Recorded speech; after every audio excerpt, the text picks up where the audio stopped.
اس دنیا میں انسان دو جسموں کا مجموعہ ہے۔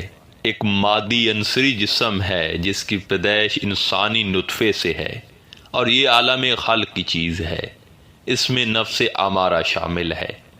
جبکہ دوسرا علوی لطیف روحانی جسم ہے جسے روح کہا جاتا ہے، اور یہ اللہ تعالیٰ کے عالم امر کی چیز ہے۔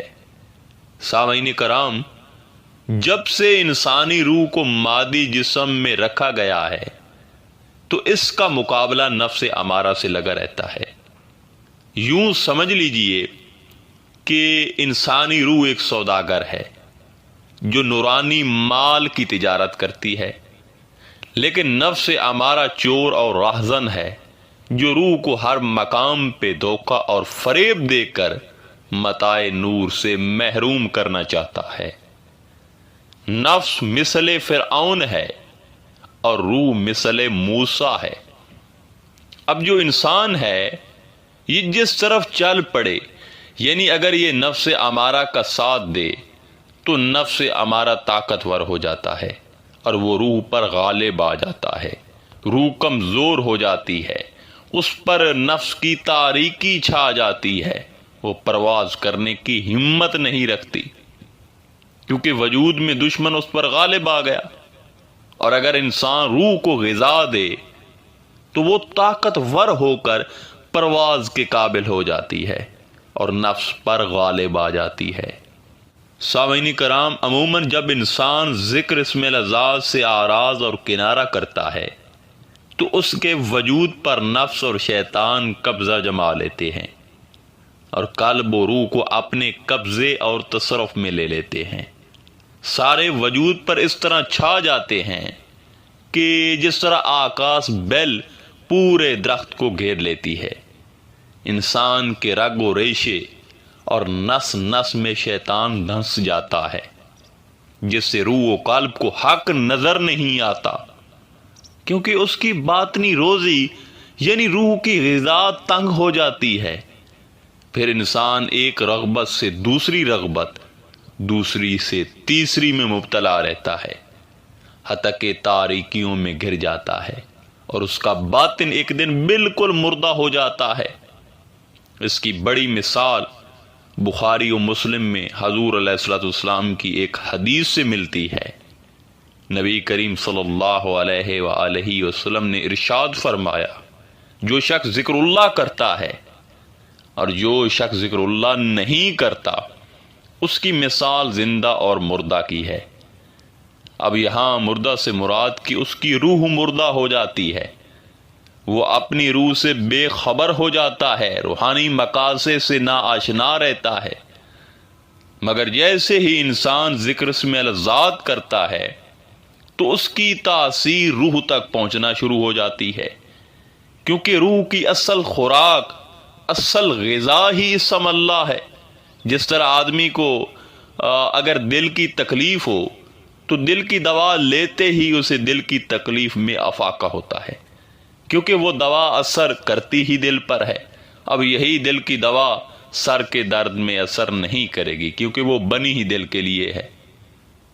اسی طرح جب انسان ذکر اسم الذات کرتا ہے تو اسم اللہ کے ذکر سے روح کو وہ نور بصیرت حاصل ہوتی ہے کہ انسان کو ہر وہ چیز نظر آنے لگتی ہے جو ساری عمر اس سے پوشیدہ رہی تھی۔ روح اس قدر قوی ہو جاتی ہے کہ یہ جسم و جان کے تمام حجابات توڑ کر جسمانی موت سے قبل ہی اپنے اصل وطن لاہوت میں آتی جاتی رہتی ہے۔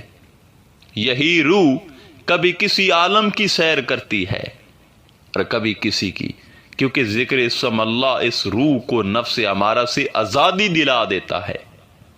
اسی طرح اسم اللہ سے یہ روح اللہ کا وصال، دیدار اور معرفت بھی حاصل کر سکتی ہے، چونکہ ذکر اللہ ہی انسانی مقصد حیات یعنی معرفت الہی کے حصول کی بنیاد ہے۔ اسی لیے اللہ تعالیٰ کی طرف سے حضور علیہ الصلوۃ والسلام کو پہلی وحی اور سب سے پہلا حکم اللہ کے ذاتی نام کے ذکر کا تھا۔ اقرأ باسم ربک الذی خلق، پڑھ اپنے رب کے نام اسم اللہ سے جس نے خلق کو پیدا کیا۔ سامعین کرام، تمام عبادات کی فرضیت سے پہلے اللہ تعالیٰ نے حضور علیہ الصلوۃ والسلام کی امت اور پیروکاروں کو اسم اللہ ذات کے ذکر کا حکم دیا تاکہ ان کی روح نور بصیرت حاصل کر کے معرفت الہی تک رسائی حاصل کرے، جو تمام عبادات کی روح اور بنیاد ہے۔ اسی طرح جب انسان ہر وقت ذکر اسم اللہ میں مشغول رہتا ہے تو اس کی روح و قلب اللہ پاک کے انوار و تجلیات کا مرکز بن جاتی ہے، اور پھر ایسے روح و دل سے معرفت الہی کی ایسی کرنیں پھوٹتی ہیں جن کی روشنی کبھی ماند نہیں پڑتی۔ اور اگر انسان روحانیت کے راستے پر چلتے ہوئے رضائے الہی کی خاطر ثابت قدم رہے تو ایک وقت ایسا بھی آتا ہے کہ روح جسم کو مکمل طور پہ اپنی لپیٹ میں لے کے اپنے رنگ میں اسے رنگ دیتی ہے، یعنی جسم روح کا آئینہ بن جاتا ہے، جیسا کہ سلطان العارفین میرے مرشد کریم حضرت سلطان باہو رضی اللہ تعالیٰ عنہ فرماتے ہیں، جس دل اسم علادہ چمکے عشق بھی کردہ ہلے ہو، انگلی پیچھے دہنی چھپ دے دریا نہیں راندے ٹھلے ہو، بار کستوری دے چھپ دے نہیں بھویں دے رکھیے سہ پلے ہو، اسیں اسے وچ او اساں وچ باہو یاراں یار سولے ہو۔ مزید علامہ اقبال نے بھی اسی طرف اشارہ کیا ہے، مٹا دیا میرے ساقی نے عالم من و تو، پلا کے مجھ کو میں لا الہ الا۔ سامعین کرام، ذکر اسم اللہ روح کو تازگی اور زندگی عطا کرتا ہے اور اللہ اور انسان کے درمیان رابطے اور روحانی تعلق کا ذریعہ ہے۔ اب جب انسان کا اس ذکر سے اللہ تعالیٰ کے ساتھ روحانی تعلق قائم ہو جاتا ہے تو اللہ پاک اس کو ہر طرح کی ظلمات سے نکال کے مکمل نور کی طرف لے آتا ہے، جیسا کہ ارشاد باری تعالیٰ ہے، اللہ ولی الذین آمنوا یخرجہم من الظلمات الی النور۔ اللہ دوست ہے ان لوگوں کا جو ایمان لائے اور نکالتا ہے ان کو تاریکیوں سے روشنی کی طرف۔ حاصل کلام یہ ہے کہ مقصد حیات یعنی معرفت حق تعالیٰ کے لیے، روح کی ترقی و بالیدگی کے لیے اور روح کو نور بصیرت کی تکمیل کے لیے، رضا الہی اور معراج کے لیے اسم اللہ ذات کی طلب کرنا، پھر اس کا ذکر کرنا اور تصور کرنا، یہ ہر مومن اور مسلمان کے لیے لازم ہے، کیونکہ اس کے بغیر نہ کوئی راستہ ہے نہ کوئی منزل ہے۔ یہی وہ ذکر ہے جس سے روح جلا و حیات پاتی ہے۔ آخر میں دعا ہے کہ اللہ تعالی ہم سب کو ذکر اسم اللہ میں مشغول رکھے۔ انشاءاللہ تعالی ملتے ہیں ایک نئے موضوع میں، تب تک اللہ نگہبان۔